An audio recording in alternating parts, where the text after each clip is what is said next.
सोलापूर जिल्ह्यामध्ये जवळपास 13 तालुके आहेत आणि 13 तालुक्यांपैकी उत्तर तालुक्यामध्ये सर्वात जास्त विधवा, घटस्फोटिता, दिव्यांग, वृद्ध या महिला बेनिफिशरी आहेत. म्हणजे नियर अबाउट 22,000 महिलांची संख्या आहे आणि इथे रोज डीबीटी गव्हर्नमेंट जे डीबीटी करत आहे, डायरेक्ट बेनिफिशरी ट्रान्सफर, त्यासाठी डॉक्युमेंट्स गोळा करायला, कॉम्प्युटरमध्ये नोंदणी करायला रोज कमीत कमी 400 ते 500 महिला इथं गर्दी करतात.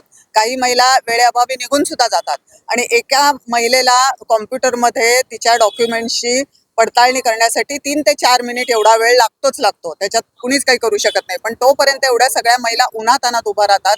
ऊन वाढत आहे. 44 ते 45 डिग्री सोलापूरमध्ये ऊन आहे आणि त्यांना पाण्याची व्यवस्था नाही आहे, त्यांना उन्हातान्हात सावलीची व्यवस्था नाही.